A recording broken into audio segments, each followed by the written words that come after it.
Today we're going to talk about the multiple endings of Noita and everything that is required to achieve them. I'll not only be covering the endings themselves, but everything regarding New Game Plus loops as well as the ever-strengthening of the final boss. So it should go without saying that this entire video is spoiler territory and really meant for those of you out there who've already finished the game at least once and are looking for a video resource with all of this information in one place, or those of you who are curious and don't care about the spoilers. With that out of the way, let's get started.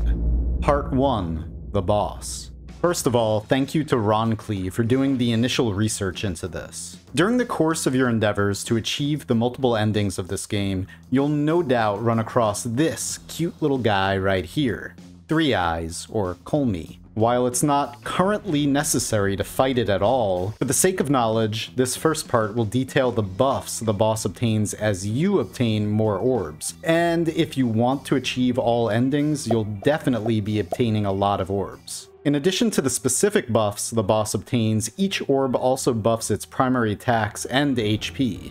At 0 orbs, the boss shoots bouncing fireballs, summons one minion, shoots a spread of pink projectiles, summons an explosive attack, and has a normal energy shield and no resistances. Meaning, it's pretty squishy and can be quickly defeated by simply freezing and kicking it.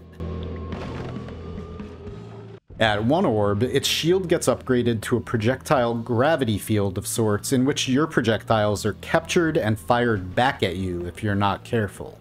At 2 orbs, the boss adds to its arsenal a series of homing electrical projectiles that, if you're not electrically immune, will stun you, making you temporarily defenseless to follow-up attacks. At 3 orbs, Colmy gains basic resistances to the main damage types and immunities such as fire, electricity, and immunity to being frozen, so you can no longer freeze melee it for a quick kill. But acid is still extremely effective. That is until 4 orbs, when Colmy gains a bit of resistance to it.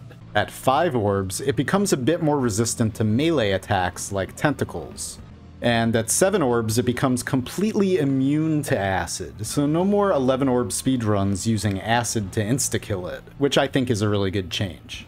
Its most dangerous attack comes at 11 orbs, when it starts to shoot slow-moving polymorph shots at you. Get hit by one of these, and your run is almost guaranteed to end. From 12 to 16 orbs, Colmy gains vulnerabilities to certain magical liquids. At 12, Poly.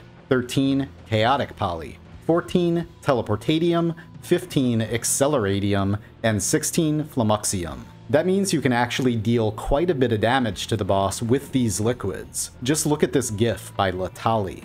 Thank you, Latali, for doing the testing on this, by the way. Finally, at 30 orbs, you can no longer one-shot it with touch-of spells since it becomes completely immune to them, which is a really good change because back before 1.0 when I did my quote-unquote everything run, that's exactly what I did, and it felt really cheaty to be able to do that.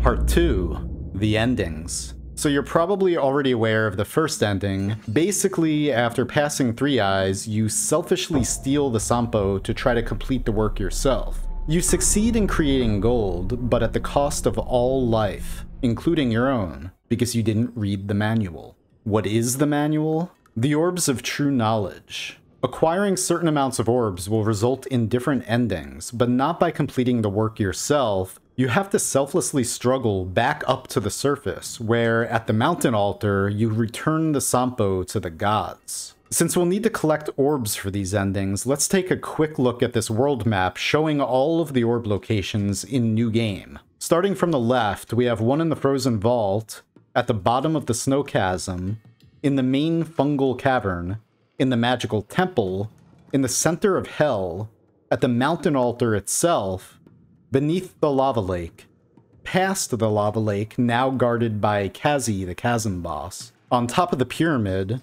beneath the pyramid in the Sand Cave, and deep underground in the Wizard's Den. For the next ending, with the Sampo and anywhere between 0 and 4 orbs, you achieve the Toxic Gold ending. Which is to say, whoops, you didn't read enough of the manual, so the world is now composed of poisonous toxic gold.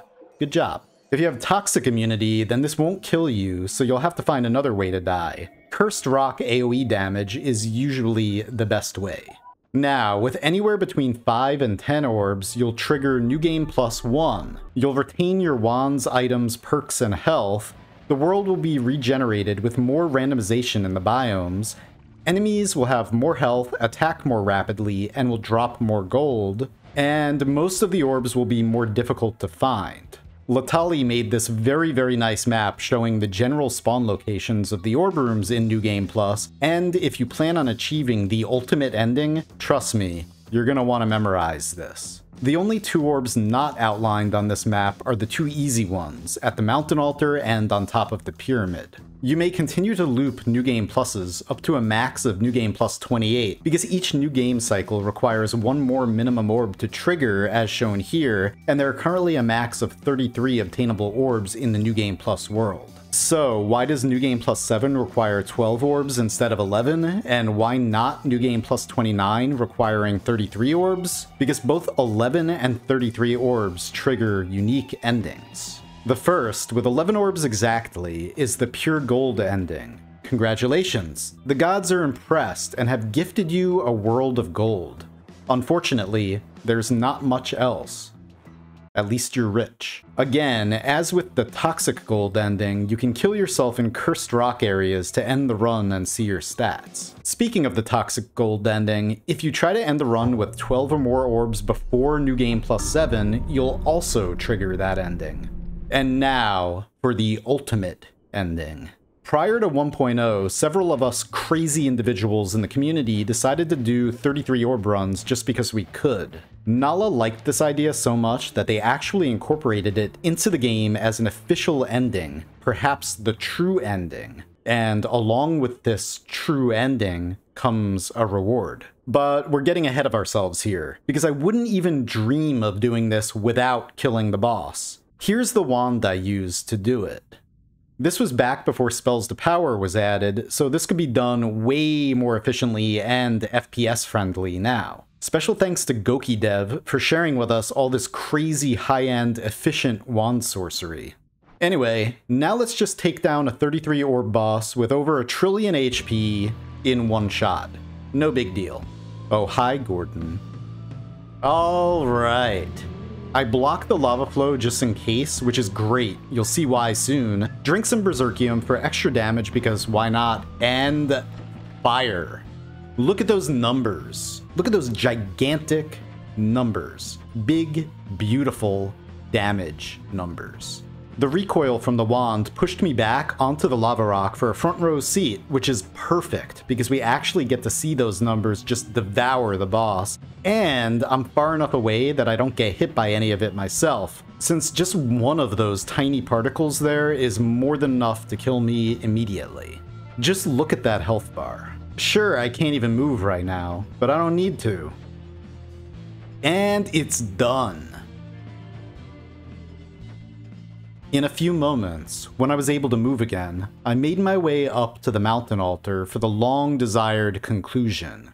With all 33 orbs of true knowledge, I turned the Sampo over to the gods, and day and night passed before my eyes.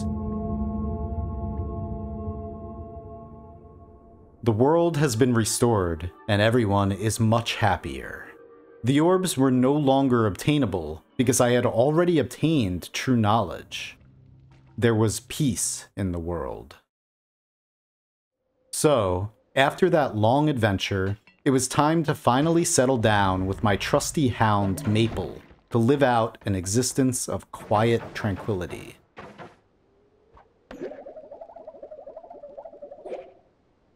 Yet, before long, something stirred in my heart. I had to be sure. Was it truly the end? Or just another type of beginning?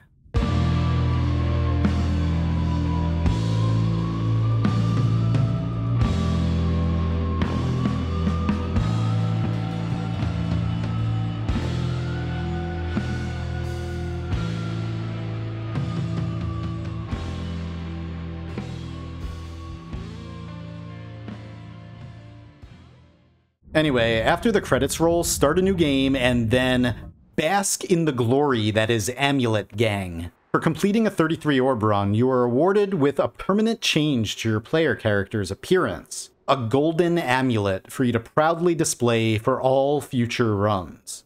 The mark of a true Noita. Anyway guys, thank you very much for watching. This would not have been possible without you, and without the support of my patrons, Twitch subs, and members of the Noita community such as Ronkly, GokiDev, Mills, and Latali. I hope you all have a fantastic day, and I hope this video helps you go out and get one of these amulets for yourself. I'll see you next time. Peace.